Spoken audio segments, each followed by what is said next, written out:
Ceci est un livre audio autogénéré par Google. Prologue. Les flores et les faunes n'ont cessé de changer au cours des temps géologiques, peu à peu ou par crise. Des espèces ont disparu, d'autres sont nées. Or, les extinctions ont suscité plus d'intérêt que les naissances de nouvelles espèces, moins les spéciations.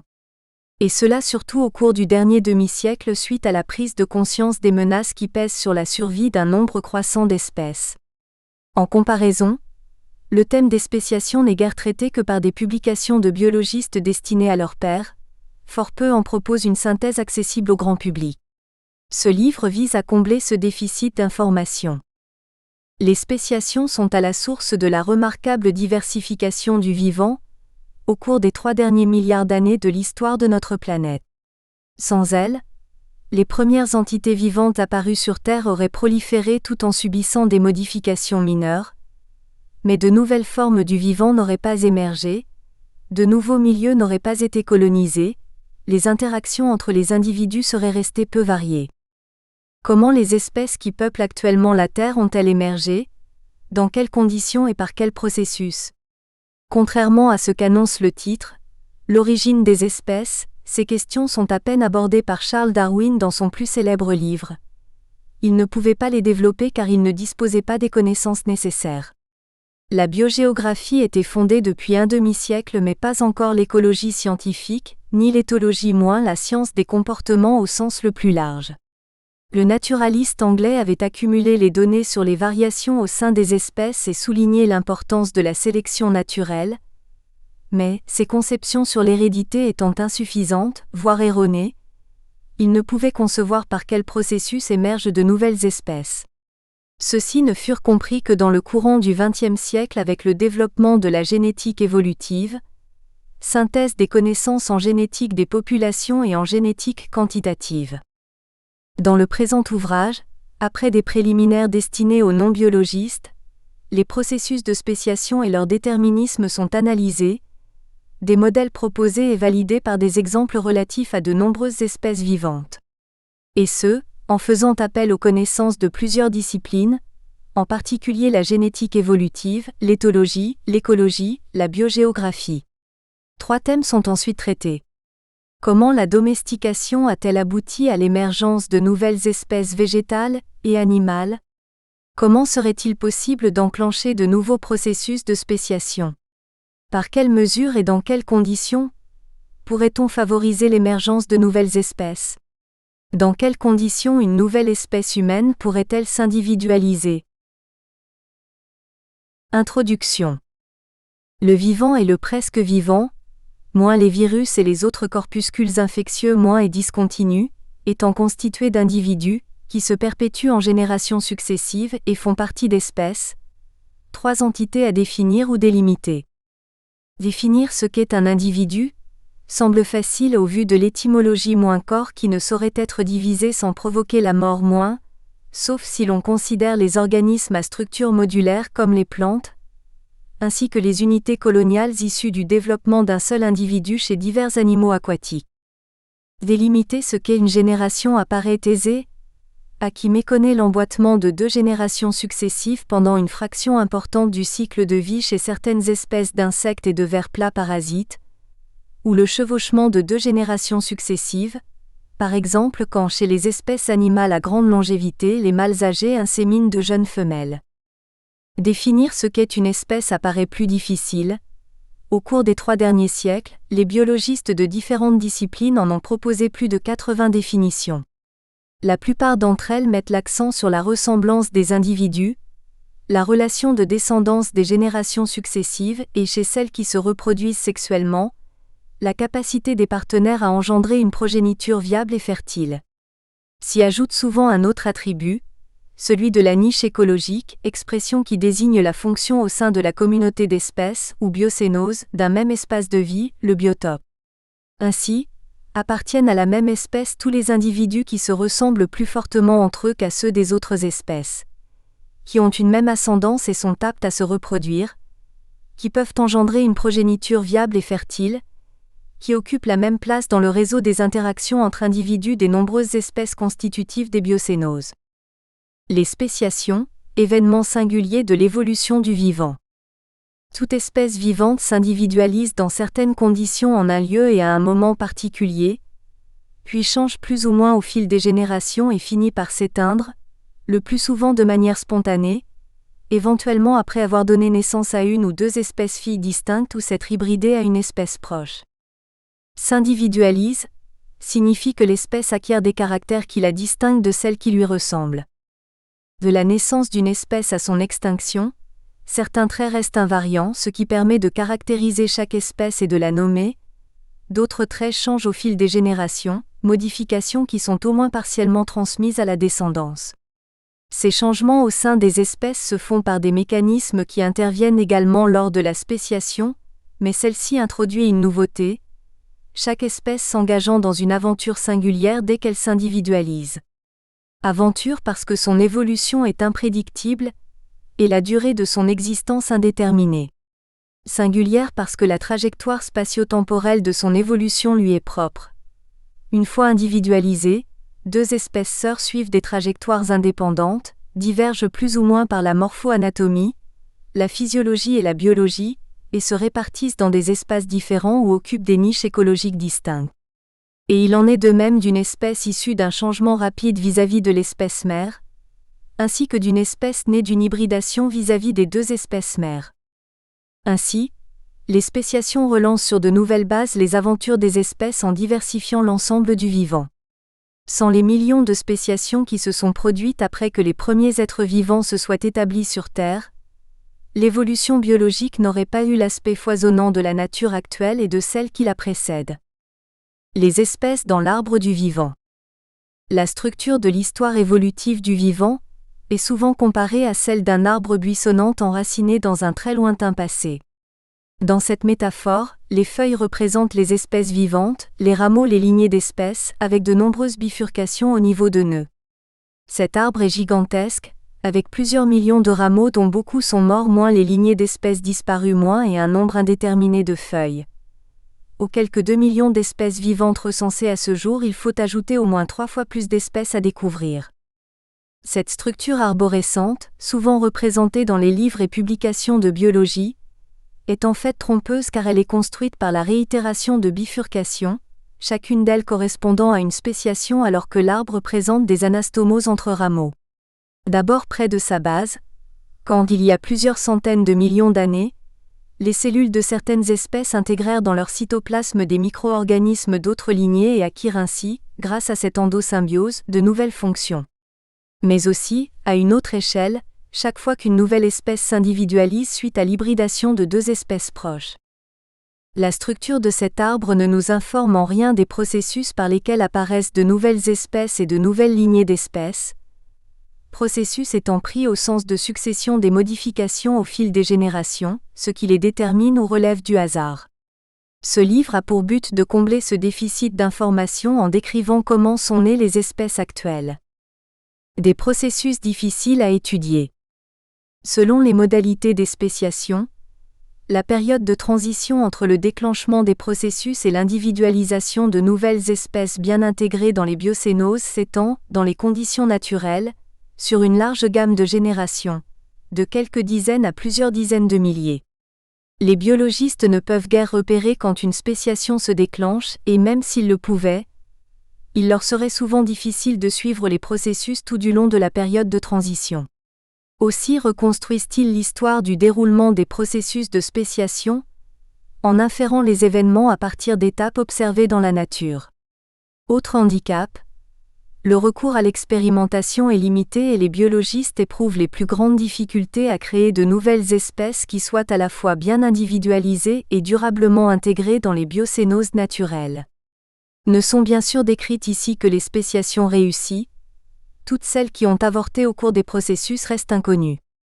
Une autre difficulté réside dans notre ignorance vis-à-vis des conditions dans lesquelles les spéciations se sont produites pendant les premiers âges du vivant, il y a près de 4 milliards d'années.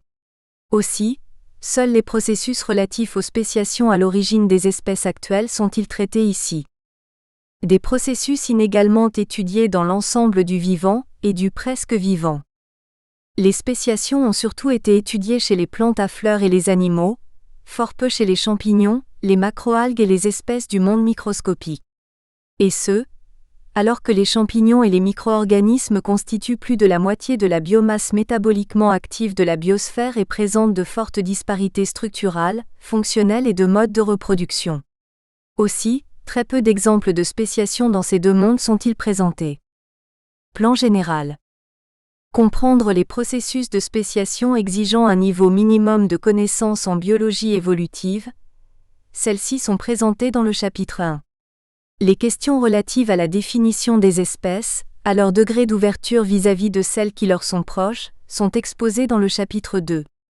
Les méthodes permettant de reconstruire l'histoire des espèces aux premières générations qui suivent la spéciation sont traitées dans le chapitre 3.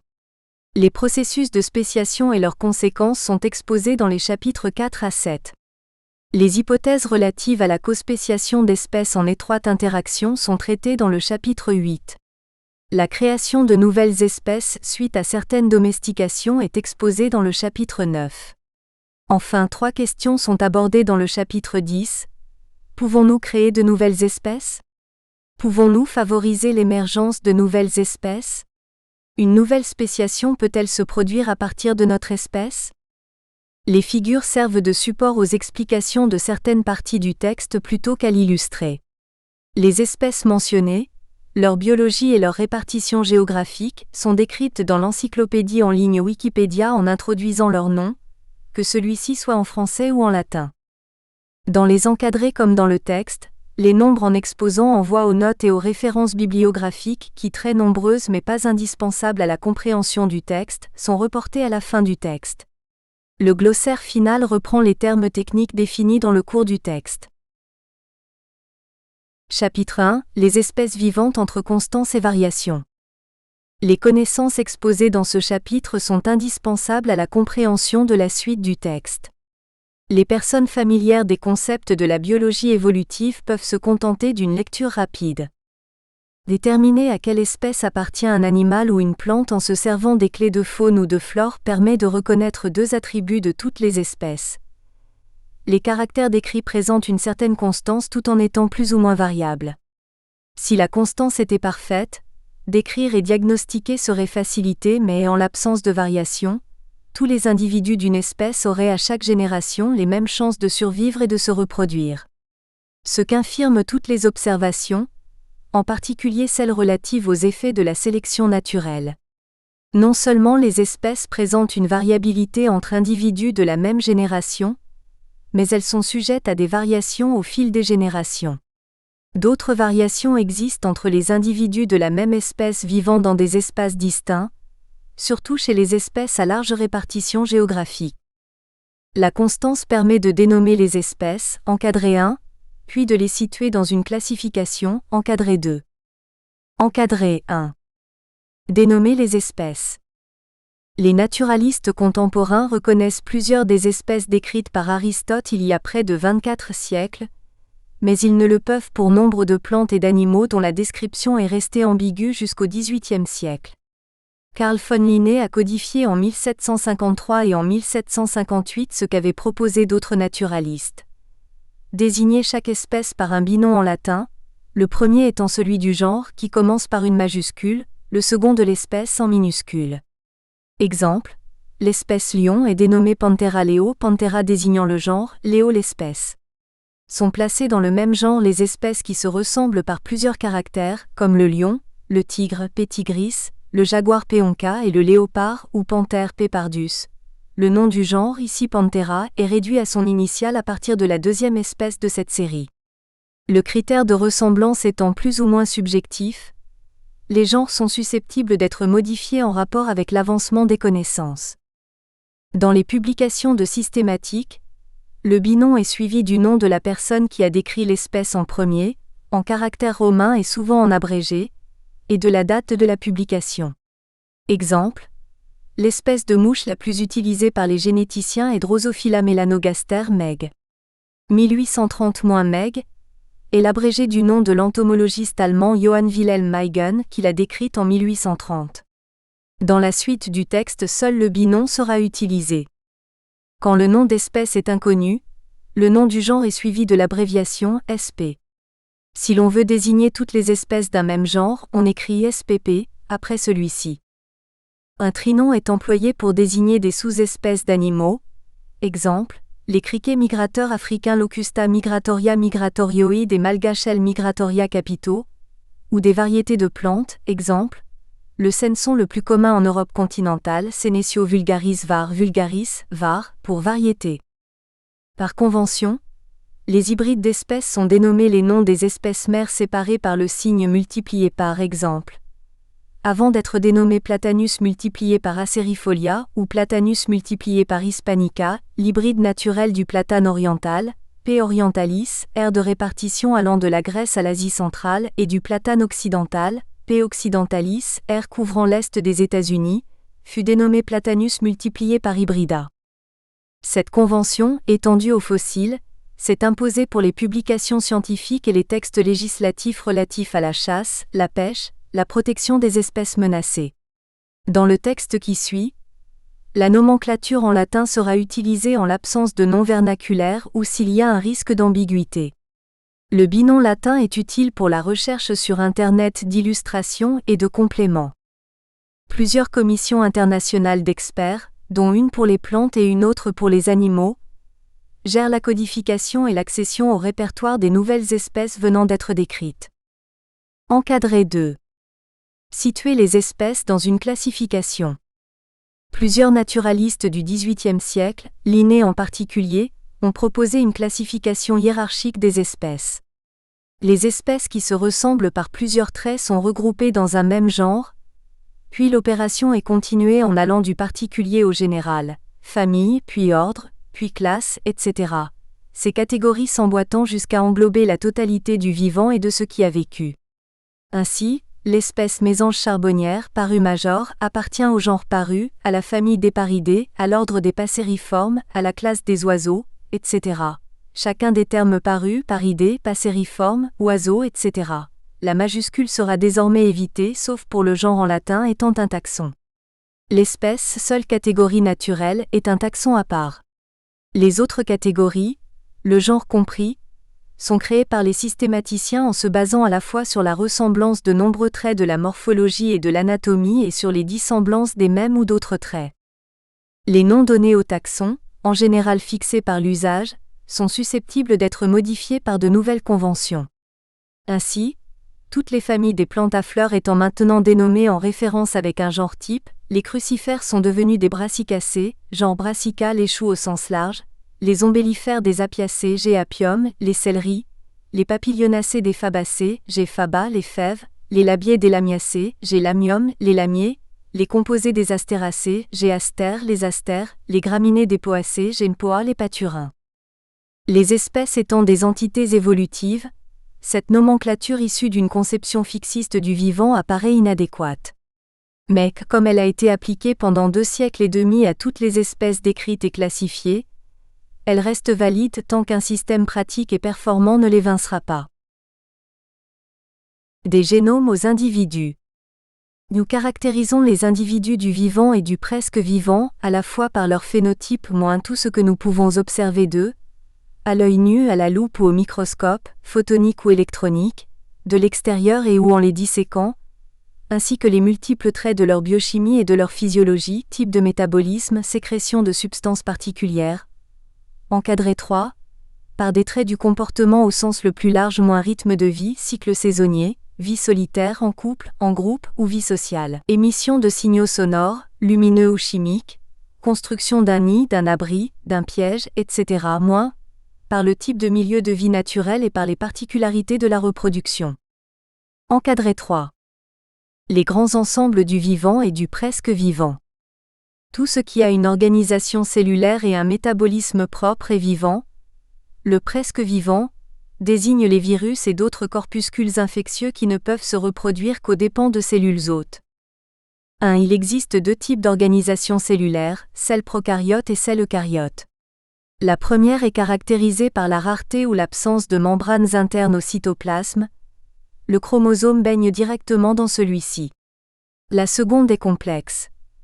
Le cytoplasme est compartimenté par un système de membranes, dont une double membrane percée de pores qui entoure la chromatine, de même composition que les chromosomes mais avec une structure relâchée.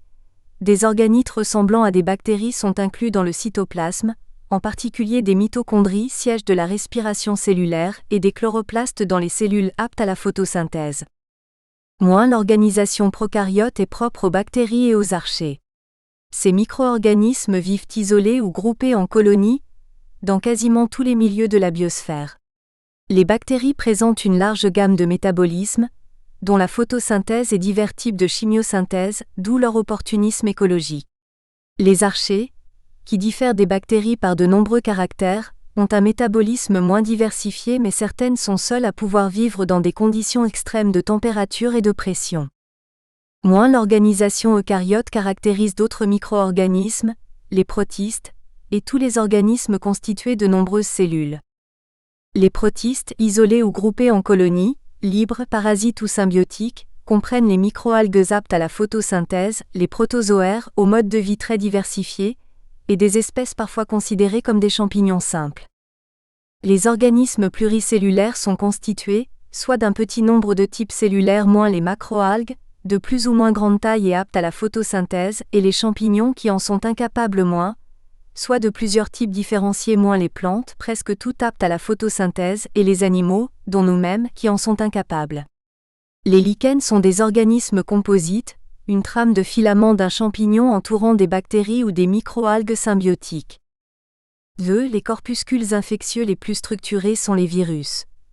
Hors de l'hôte, chaque virion est constitué d'une capsule protéique entourant un filament pelotonné, l'ensemble étant revêtu d'une enveloppe dérivée de la membrane de la cellule hôte chez certains virus. Tous les organismes cellulaires sont susceptibles d'être infectés par des virus.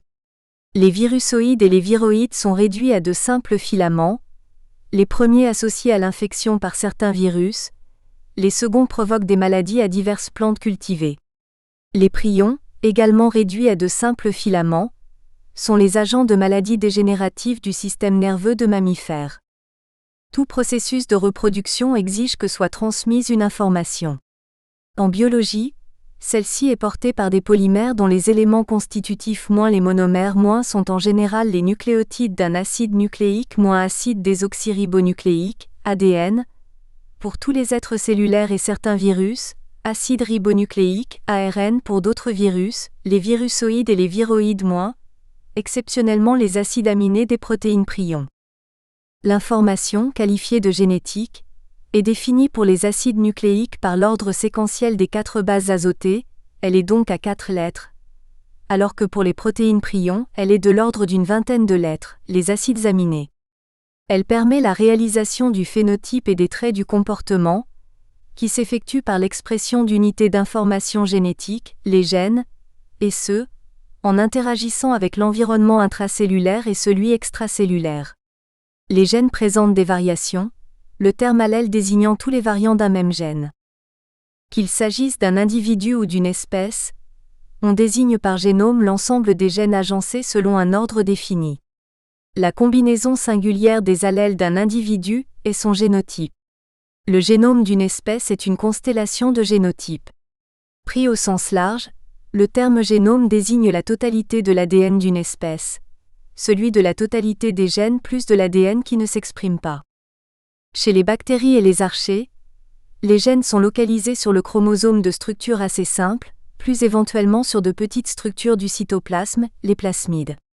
Chez les eucaryotes, la plupart des gènes sont localisés sur la chromatine du noyau, les chromosomes quand celle-ci est condensée en une structure complexe, génome nucléaire. D'autres gènes sont sur le chromosome simple des mitochondries, génome mitochondrial, ainsi que sur celui des chloroplastes, génome chloroplastique, dans les cellules qui en sont pourvues. Le terme karyotype est réservé à l'assortiment des chromosomes du génome nucléaire. Les gènes sont transmis au fil des générations avec une grande fidélité, la plupart des erreurs étant corrigées. Le niveau de fidélité est supérieur pour les génomes ADN, comparé à ceux à ARN de certains corpuscules infectieux. Les erreurs non corrigées sont des mutations. Ne se transmettent au fil des générations que les mutations qui, vis-à-vis de la survie et la fertilité des individus, sont favorables ou ont peu d'effet. Chez les êtres cellulaires, l'information génétique portée par l'ADN est dupliquée par un processus complexe, la réplication, qui consomme de l'énergie chimique et dans lequel participent des protéines particulières, dont des enzymes. Chacun des 2 brins de séquence complémentaire de la double hélice d'ADN sert de matrice à la construction, nucléotide par nucléotide, d'un brin de séquence complémentaire. Le génome des corpuscules infectieux est répliqué en exploitant la cellule hôte, qui fournit les nucléotides, les protéines et l'énergie chimique. La nature et les conformations des polymères génomiques sont diversifiées. La réplication du génome des virus à ADN s'effectue selon des modalités comparables à celles des êtres cellulaires. Les virus à génome ARN diffèrent par la manière dont leur génome est répliqué. Chez certains, l'ARN est répliqué directement en utilisant d'autres enzymes, et il en est de même du génome ARN des virusoïdes et des viroïdes. Chez d'autres virus à ARN, les rétrovirus, le génome ARN sert d'abord de matrice à la synthèse d'un ADN de séquence complémentaire qui, à son tour, sert de matrice à la synthèse de multiples copies de génome ARN. Les prions se multiplient dans les neurones de mammifères par modification de la conformation d'une protéine naturelle, celle-ci s'accumule alors dans le cytoplasme, d'où la pathologie. L'expression de l'information génétique. La synthèse de protéines spécifiques, enzymes comprises, est la première étape de cette expression. Les protéines cellulaires, de conformation tridimensionnelle très diverses, sont constituées, soit d'un seul polypeptide, soit de quelques-uns associés de manière définie. Chez les êtres cellulaires, l'information de chaque gène est portée par une séquence spécifique, dite codante, d'un des 2 brins de la double hélice d'ADN. Cette séquence sert de matrice à la synthèse d'une séquence complémentaire d'ARN lors du processus de transcription, qui est catalysé par des enzymes particulières. Les ARN transcrits diffèrent par la taille, la structure et la fonction. Un degré certain s'associe à des protéines en formant des ribosomes, unité d'assemblage des acides aminés en polypeptides. 2 degrés d'autres ARN, au nombre d'une vingtaine de types, portent chacun un site qui se fixe spécifiquement à un acide aminé, celui-ci étant transféré sur les ribosomes lors de la synthèse des polypeptides. 3 degrés enfin, des ARN portent l'information des gènes nécessaires à la synthèse de polypeptides. Ils s'associent brièvement aux ribosomes sur lesquels s'effectue la traduction de la séquence des 4 lettres des nucléotides en une séquence de la vingtaine de lettres des acides aminés. Une règle quasi générale à tous les êtres vivants, le code génétique, régit cette traduction, chaque acide aminé étant spécifié par un triplet de nucléotides de cet ARN, le codon, dont la séquence est complémentaire de celle d'un triplet de l'ARN de transfert, l'anticodon. Les processus décrits sont transposables, avec quelques variantes, aux gènes des virus qui encodent les enzymes et les protéines de la capsule virale, la transcription et la traduction s'effectuant aux dépens de la cellule hôte. Ainsi, 3 ensembles de macromolécules sont liés par des transferts d'informations, celui des gènes, génome, celui des ARN transcrits, transcriptome, celui des protéines, protéome. Les génomes ne peuvent plus être définis comme des ensembles de gènes susceptibles d'être activés ou réprimés. En effet, alors que la quasi-totalité de l'ADN ou l'ARN des virus est exprimée, que l'ADN du chromosome des bactéries et des archées est en grande partie codant, l'ADN nucléaire des eucaryotes comporte une fraction, plus ou moins importante selon les espèces, de séquences qui ne s'expriment pas. Cette fraction apparaît disparate. Aux gènes devenus inactifs après mutation, pseudogènes, s'ajoutent des séquences de longueur variée qui sont répétées de 200 à plus d'1 million de fois. Cet ADN répétitif, à conformation plus condensée que l'ADN codant, est d'abord considéré comme un résidu des processus évolutifs, ADN poubelle, serait en fait nécessaire au fonctionnement normal des cellules. D'autre part, les génomes des êtres cellulaires ont intégré des éléments génétiques mobiles ou transposables, dont certains hautement répétés. D'où la difficulté de définir ce qu'est un gène et de discriminer dans les génomes d'une espèce ce qui est codant de ce qui ne l'est pas. Les transcriptomes et les protéomes, caractérisés par des techniques particulières, n'ont de sens que rapportés au contexte dans lequel vivent les cellules et au déroulement chronologique des processus vitaux. Développement, croissance, reproduction, sénescence.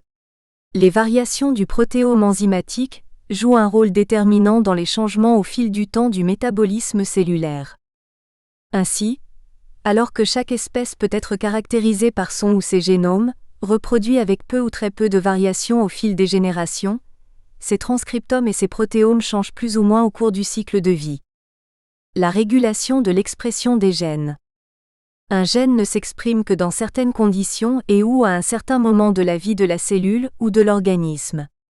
Cette expression est surtout régulée par diverses protéines cellulaires activatrices ou répressives de la transcription, elles-mêmes encodées par des gènes régulateurs. D'abord analysée sur quelques espèces de bactéries, la régulation de l'expression des gènes a été étudiée chez diverses espèces d'eucaryotes. Elle y est apparue plus complexe, faisant intervenir des ARN particuliers, dits commutateurs, pendant la phase finale de la transcription et le début de la traduction sur les ribosomes, ainsi que des ARN interférents qui modulent l'expression des gènes. Quel que soit son degré de complexité, un organisme se construit par l'expression de gènes du développement en interaction avec l'environnement, milieu intra- et ou extracellulaire, facteurs du milieu extérieur. Analysée au cours du développement de diverses espèces, cette expression suit un ordre chronologique et s'effectue selon une structure hiérarchique, signe qu'elle est régulée. Par exemple, un gène A encode une protéine P1 qui interagit avec une séquence R1 du génome, ce qui déclenche, par activation ou levée d'inhibition, l'expression d'un deuxième gène B. Celui-ci encode l'un des trois types de protéines P2, P3 ou P4. P2 agit comme P1 en déclenchant la transcription d'un troisième gène C. Aussi P1 et P2 sont-elles dénommées facteurs de transcription. P3 interagit avec R1 en bloquant la transcription du gène A. Il s'agit d'une rétroaction négative. P4 interagit avec des substances du cytoplasme et ou de la membrane plasmique et déclenche une cascade de réactions intracellulaires. Chez les animaux et les plantes, l'activation de gènes maîtres et de gènes architectes situés en amont de telles cascades assure le contrôle du développement. Le graphe qui représente les activations, répressions et interactions ressemble par sa complexité à ceux de la cybernétique, avec des réseaux d'activation ou d'inhibition et des boucles de rétroaction, encadrées 4. Les processus d'activation ou de répression des gènes régulateurs sont déclenchés par l'interaction de couples de gènes d'horloge, eux-mêmes activés par certains facteurs intrinsèques et ou de l'environnement. Ils se déroulent selon un ordre et un tempo caractéristiques de chaque espèce. C'est toujours par l'interaction entre son génome et son environnement que sont déterminés les traits du phénotype d'un individu. Il en est de même des caractéristiques innées de son comportement au sens large et de celles de sa reproduction. Complications supplémentaires, certains gènes sont modifiés, au moins temporairement, sans que leur séquence nucléotidique soit changée. Cette hérédité épigénétique sera évoquée plus loin. Encadré 4. La programmation génétique du phénotype. Depuis les années 1980, la conjugaison de plusieurs techniques, en particulier la mutagenèse suivie d'un criblage des mutants, et l'utilisation de sondes moléculaires couplées à des colorants spécifiques, a permis d'analyser les modalités de l'activation des gènes et de leur expression phénotypique au cours du développement de plusieurs espèces d'eucaryotes pluricellulaires. Chez les animaux, le développement de l'embryon commence à partir d'une cellule initiale, zygote ou gamète femelle vierge si parthénogénèse, plus ou moins riche en nutriments et hétérogène, des ARN et des protéines spécifiques ayant été mises en place dans l'organisme maternel. Souvent réparties selon des gradients de concentration, ces substances confèrent une double polarité, avant et arrière, face dorsale et face ventrale. Lors de la multiplication cellulaire du très jeune embryon, ces substances d'origine maternelle sont inégalement réparties entre les cellules filles. Certaines agissent alors comme facteurs de transcription, activant un ou quelques gènes. Puis les gènes zygotiques, maternels plus paternels, s'expriment avec des activations géniques en cascade et des rétroactions inhibitrices par le biais de facteurs de transcription. Après qu'elles se soient multipliées, les cellules commencent à se différencier par la forme, la structure, le métabolisme, la mobilité puis l'adhésivité aux cellules contiguës. La morphogenèse de l'embryon et la différenciation de ces cellules se poursuivent par l'activation de gènes dits maîtres, ou architectes, qui déterminent la mise en place du plan d'organisation caractéristique de l'espèce, et ce, selon un ordre spécifique. Chez les drosophiles par exemple, certains gènes zygotiques sont activés dans les cellules antérieures et ou postérieures de chacun des futurs segments, ceux-ci n'étant visibles qu'à partir d'un certain stade. Sont ensuite activés des gènes sélecteurs, en particulier les gènes homéotiques dont l'expression définit l'identité future de chacun des segments de la future larve et ultérieurement, de la future mouche. Les îlots de cellules indifférenciées du corps des larves se développent au cours de la métamorphose en structure définitive, tête avec yeux, antennes et pièces buccales, thorax avec pattes, ailes et balanciers, abdomen avec pièces génitales. Ainsi, deux phénotypes distincts sont exprimés par un même génome, celui-ci étant reprogrammé au cours de la métamorphose. Des gènes homéotiques, d'abord mis en évidence chez les drosophiles puis chez d'autres arthropodes, existent chez divers animaux, y compris ceux non segmentés comme les cnidaires. Leur nombre et leur mode d'expression diffèrent selon les taxons. Chez les vertébrés par exemple, ils contrôlent en partie la morphogenèse précoce du squelette céphalique et des vertèbres antérieures, de la région postérieure du cerveau et de la moitié antérieure de la moelle épinière. Chez les plantes, le mode d'expression de certains gènes au cours du développement de la tige feuillée et chez les plantes à fleurs, des inflorescences et des pièces florales, ressemble à celui des gènes homéotiques des animaux avec diverses particularités du fait qu'interviennent des hormones et d'autres facteurs endogènes. D'autres gènes que ceux qualifiés de maîtres ou d'architectes s'expriment en modifiant le tempo de la succession des phases du développement, en accélérant certaines, en retardant d'autres. Ces gènes, dits d'horloge, sont encore mal caractérisés. La diversité des régimes de reproduction. Les individus des différentes espèces se reproduisent dans une large gamme de modalités, avec deux extrêmes: la reproduction monoparentale exclusive et celle biparentale exclusive. La reproduction biparentale exclusive. Cette modalité, apparue tardivement au cours de l'évolution du vivant, apparaît très diversifiée. C'est celle de divers protistes, de la plupart des espèces de champignons et de plantes, de très nombreux animaux, nous compris. Deux phases alternent au cours du cycle de vie, celle haploïde, haplophase, où les cellules n'ont qu'un jeu de chromosomes, et celle diploïde, diplophase, où les cellules ont deux jeux, l'un venant de la mère, l'autre du père. L'ensemble des chromosomes de chaque jeu est un karyotype, caractérisé par plusieurs traits à l'examen microscopique lors de la division cellulaire, mitose. Le nombre haploïde ou diploïde des chromosomes, la taille, la position du centromère, zone très dense, la forme, un seul bras ou deux bras égaux ou non de chacun d'eux, l'éventuelle disparité selon le sexe. Ainsi, le karyotype diploïde humain comprend 22 paires d'autosomes semblables dans les deux sexes et une paire d'hétérochromosomes dissemblables, 2X, sexe féminin, ou un X et un Y, S. Masculin. La paire d'hétérochromosomes est de 2 Z, S. Masculin, ou d'un Z et d'un WS. Féminin, chez d'autres espèces, par exemple les papillons et les oiseaux. Le passage de l'haplophase à la diplophase s'effectue lors de la fécondation. Les chromosomes maternels et paternels des gamètes sont réunis dans le noyau du zygote, chacun avec son propre jeu d'allèles. Le sexe est déterminé, soit dès la fécondation avec l'assortiment des hétérochromosomes moins par exemple, 20 flèches vers la droite femelle et XY flèches vers la droite mâle moins, soit au cours du développement parfois sous l'influence de certains facteurs externes, encadrés 5. Les allèles des autosomes homologues et de la paire d'hétérochromosomes sont soit semblables, homozygotie, soit différents, HE accent aigu hétérozygotie. Dans ce cas, soit l'expression d'un allèle A est bien plus forte que celle de l'autre A est dit dominant, A récessif, soit A et A s'expriment à égalité. Encadré 5. Quelques particularités de la sexualisation des organismes. 1. Les cellules germinales, à l'origine des gamètes, se ségrègent de celles du reste du corps, dites somatiques, à des moments variés du cycle de vie, soit plus ou moins tôt dans l'embryon, nématodes, arthropodes, mollusques, vertébrés, soit peu de temps avant la formation des gamètes, d'autres taxons d'animaux et les plantes à fleurs. Chez ces dernières, une seule cellule de méristème cultivée in vitro sur milieu nutritif stérile supplémentée en hormones de croissance est apte à se développer en une plante entière, fleurs fertiles comprises. 2. Chez les espèces à reproduction biparentale, le sexe est déterminé selon des modalités variées, soit dès la fécondation, soit après un délai plus ou moins long. La détermination par un ou deux hétérochromosomes est fréquente. Ceci ne diffère que pour le mâle XY, la femelle étant 20, chez la plupart des mammifères, des lézards, des grenouilles, certains poissons, de nombreux insectes dont les drosophiles, des crustacés, des nématodes, et certaines plantes comme le ginkgo et le Lychnis dioique, Silène latifolia, Caryophyllacée.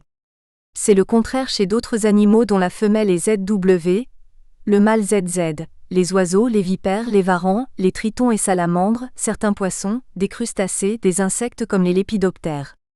Les mâles des sauterelles, grillons et criquets, ainsi que ceux de certaines punaises, ont un seul hétérochromosome, la femelle en est dépourvue. Le ou les hétérochromosomes se distinguent souvent à l'examen au microscope, mais pour certaines espèces, seule l'analyse génétique permet de les discriminer. Le système de détermination du sexe a été analysé chez plusieurs espèces, y compris la nôtre. Plusieurs gènes s'expriment de manière séquentielle, en cascade, après l'activation d'un gène déclencheur. Le gène SRY du chromosome des mammifères, son homologue DMRT1 sur le Z et les deux gènes FET1 et ASW sur le W du poulet. Le système diffère chez les insectes hyménoptères à déterminisme haplodiploïde du sexe. Le sexe des fleurs du melon est déterminé par 3 gènes, G, M et A. Dans les fleurs mâles, G est exprimé et a inhibé l'expression de M. Dans celles femelles, M est exprimé et a inhibé l'expression de G. Dans celles hermaphrodites, A a subi une mutation ayant pour effet d'entraîner le développement des étamines dans les fleurs qui, de ce fait, sont femelles. Le processus de sexualisation fait intervenir des hormones chez les embryons de vertébrés alors que chez d'autres animaux, dont les insectes, c'est le karyotype de chaque cellule. Chez certaines espèces, le sexe est déterminé par des facteurs du milieu, en particulier la température. Ainsi, les œufs fécondés de la chélydre serpentine, une tortue d'eau douce d'Amérique du Nord, se développent en mâle s'ils sont incubés entre 22 et 26 degrés Celsius, en femelle aux températures un peu plus basses ou plus élevées. Dans les populations d'autres espèces, le sexe ratio est modifié par des facteurs du milieu. Les températures élevées pendant le développement ont pour effet de diminuer la proportion de mâles chez plusieurs espèces de tortues, de femelles pour certains lézards, les crocodiles et les alligators. Chez certaines espèces de lézards australiens, le sexe, déterminé par des chromosomes aux températures moyennes, est modifié quand celles-ci s'élèvent, la proportion de femelles augmente. L'élévation de la photopériode, durée relative du jour et de la nuit, au printemps augmente la proportion de mâles chez certains crustacés. La détermination du sexe de plusieurs espèces de nématodes parasites de plantes ou d'insectes dépend de la densité des larves. Plus celles-ci pullulent sur ou dans l'hôte, plus la nourriture se fait rare, plus le rapport des sexes est biaisé à l'avantage des mâles. Chez beaucoup de plantes des régions arides, la sécheresse du sol augmente la proportion de fleurs ne produisant que du pollen. Un phénomène analogue est connu pour certaines espèces d'arbres, par exemple l'érable à sirop d'Amérique du Nord. Selon qu'une graine germe sur un sol riche ou pauvre, l'arbre qui en est issu produira des fleurs mâles ou femelles. 3. Dans certaines populations de plusieurs espèces de nématodes et d'arthropodes, insectes, crustacés et acariens, de minuscules bactéries du genre Wolbachia sont hébergées par les cellules somatiques et ou germinales des individus. Leurs effets sont en général bénins mais dans certaines conditions, elles modifient la sexualisation de l'hôte. Chez des cloportes, en particulier Armadillidium vulgare, les mâles sont féminisés, les Wolbachia inhibant le développement des glandes qui sécrètent l'hormone masculinisante. Il suffit d'empêcher la multiplication des bactéries par un traitement antibiotique pour que les mâles réapparaissent dans les élevages, et ce, dans la même proportion que celle existant dans les populations non infectées. Les œufs non fécondés de certaines microguêpes, dont les trichogrammes, se développent en femelles s'ils hébergent des Wolbachia alors que sains, ils se développeraient en mâles, haplodiploïdie. C'est ainsi qu'apparaissent des lignées de femelles parthénogénétiques se perpétuant tant que dure l'infection. L'apparition d'une incompatibilité entre gamètes d'animaux de même espèce mais issus de populations distinctes est plus difficile à expliquer. Alors que, chez les femelles infectées, les Wolbachia sont hébergées dans le cytoplasme des ovocytes, elles transforment les spermatozoïdes des mâles, peut-être en modifiant les protéines de la chromatine. Après la fécondation, l'incompatibilité entre gamètes se manifeste dans un seul sens ou dans les deux. Dans le premier cas, le développement avorte très tôt si le spermatozoïde est transformé par l'infection et l'ovocyte indemne, alors qu'il est normal dans les autres cas, y compris quand le spermatozoïde est indemne et l'ovocyte infecté, ou quand les deux gamètes sont infectés par des Wolbachia de même type. Dans le second cas, L'incompatibilité se manifeste quand le spermatozoïde modifié par un type de Wolbachia entre en contact avec un ovocyte hébergeant un autre type de cette bactérie. Un isolement reproductif se met alors en place. Le passage de la diplophase à l'aplophase s'effectue lors de la méiose, processus complexe au cours duquel un certain nombre de segments de chromosomes maternels sont échangés avec leurs homologues paternels, puis recombinés. Ces recombinaisons homologues sont plus ou moins aléatoires. Plus les gènes sont proches sur un chromosome, moins il est probable qu'ils soient échangés. Ils constituent un haplotype quand, en dépit des méioses, ils restent adjacents au fil des générations et ne se recombinent pas. En fin de méiose, les chromosomes moins ayant subi ou non un ou plusieurs échanges de segments moins d'un seul jeu sont répartis au hasard dans les cellules haploïdes. Dans le noyau du zygote, les allèles des autosomes maternels et paternels, que ceux-ci soient recombinés ou non, la distribution s'effectue au hasard. La reproduction biparentale est donc caractérisée par un brassage génétique plus ou moins important à chaque génération, d'une part à chaque méiose, d'autre part à la fécondation quand les chromosomes des deux gamètes s'associent. En résulte une immense diversité des combinaisons alléliques diploïdes, ce qui représente un avantage sélectif quand les conditions du milieu sont défavorables. Mais cette modalité est coûteuse car elle exige que soient réunis les gamètes de deux partenaires lors de la fécondation. La durée et l'importance de chaque phase diffèrent beaucoup selon les taxons. Chez les animaux, l'aplophase correspond aux gamètes, ovocytes, spermatozoïdes, la diplophase aux organismes issus des fécondations, ceux-ci sont mâles ou femelles, ou hermaphrodites et pratiquant la fécondation croisée. Chez la plupart des animaux, notre espèce comprise, le génome mitochondrial des spermatozoïdes n'est pas transmis car il est détruit par des enzymes dans le cytoplasme du zygote.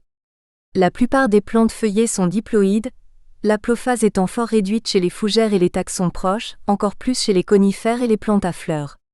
Les mousses et les taxons proches font exception, les cellules des plantes feuillées étant haploïdes, la diploïdie caractérisant des structures productrices de spores qui poussent sur la plante. Nous espérons que vous avez apprécié cet aperçu. Pour continuer à écouter ce livre audio sur Google Play Livres, utilisez le lien dans la description de la vidéo.